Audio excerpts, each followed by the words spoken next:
Assalamualaikum warahmatullahi ta'ala wabarakatuh. Bismillahirrahmanirrahim.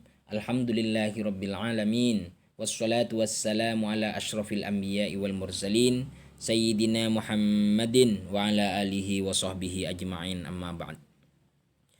Terima kasih kepada teman-teman semuanya. Pada kesempatan kali ini saya akan membahas tentang hukumnya air liur kita. Kapan air liur kita itu dihukumi najis?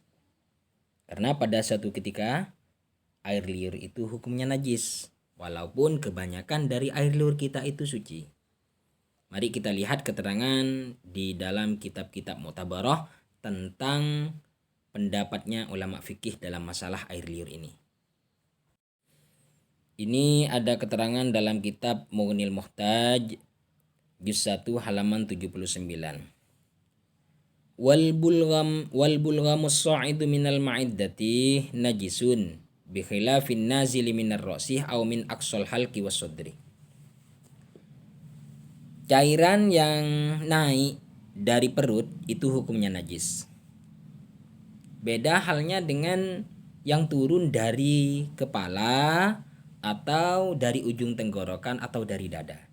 Fa innahu tahirun. Maka yang keluar dari kepala, yang keluar dari ujung tenggorokan dan dada itu suci.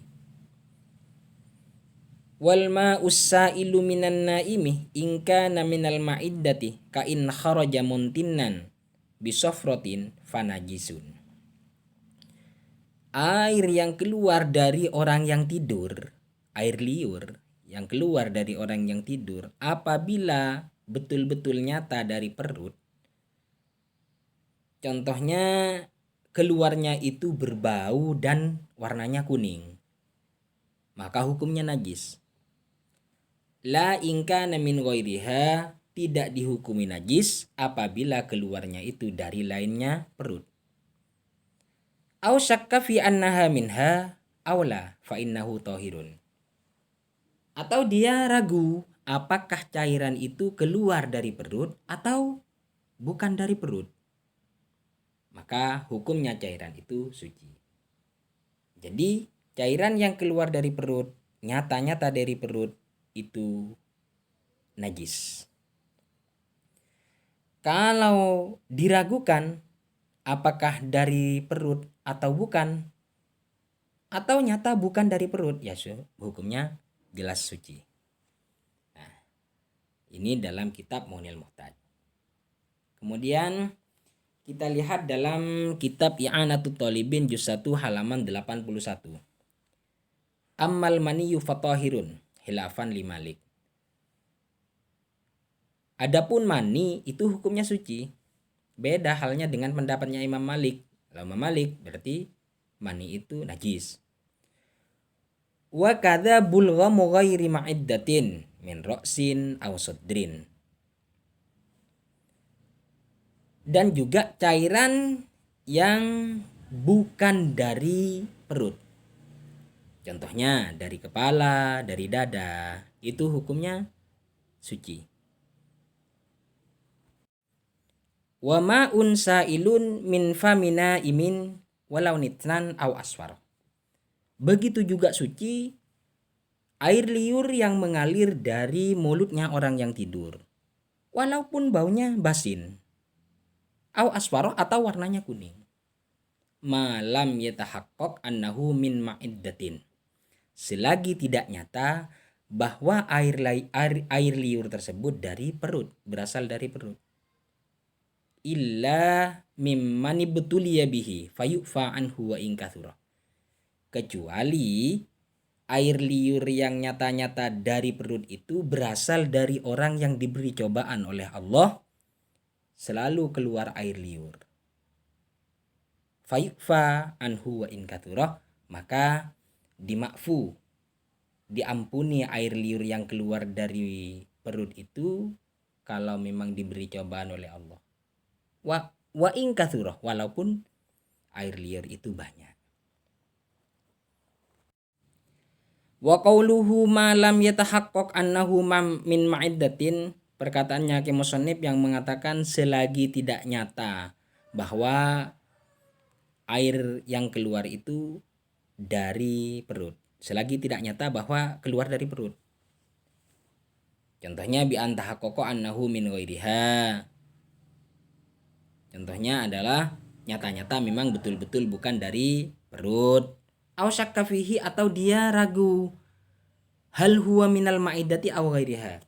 Apakah cairan itu dari perut atau bukan? Berarti ini suci kalau begitu. Kalau memang betul-betul nyata bukan dari perut, atau dia ragu apakah dari perut atau bukan, itu hukumnya suci. Lakinil aula ghuslu ma yahtamilu annahu minha. Tapi yang lebih utama adalah mencuci barang yang dimungkinkan bahwa barang tersebut dari ma'iddah, dari perut. Fa in tahaqqaqa annahu minha fa huwa najisun. Jika betul-betul nyata bahwa cairan tersebut dari dalam perut, maka hukumnya najis. Wa qauluhu illa mimman ibtuliya minal wa qauluhu illa mimman ibtuliya bihi. Perkataannya ke musannif illa mimman ibtuliya bihi, kecuali dari orang yang diberi cobaan oleh Allah. Al muradu bil ibtila ayakturu wujuduhu bihaitsu yaqillu huluwuhu anhu. Artinya orang itu memang seringkali keluar liur dan jarang sekali tidak keluar air liur, padahal air liurnya itu berasal dari perut, itu dimakfu. Wa quluhu fayufa anhu ay fi tsaubi wa ghairihi.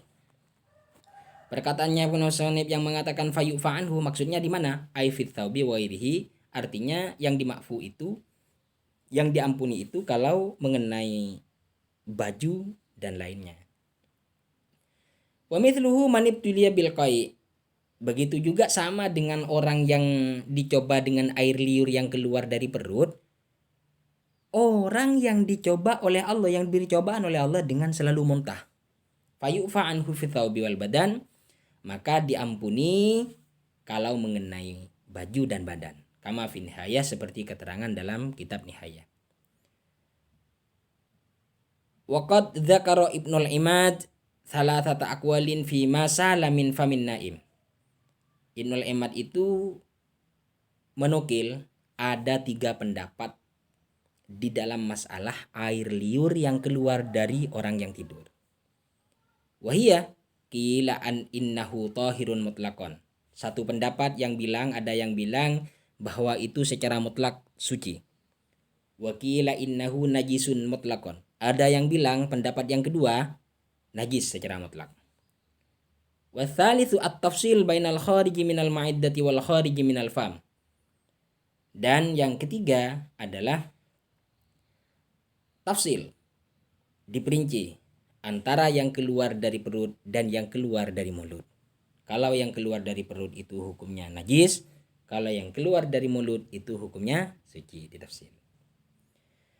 Wa dzakara aidan salasata aqwalin fi alamatil khariji minal ma'iddati awil fam. Kemudian Ibnul Imad ini juga menyebutkan 3 pendapat tentang tanda-tandanya barang yang keluar dari perut dan tanda-tandanya barang yang keluar dari mulut. Apa tandanya? Faqala. Maka Ibnul Imad ini berkata, Bahrojas ini ya. Wa man idza namasalal ma'u min famihi ma'at taghayyuri najasun fi tatimmatihi.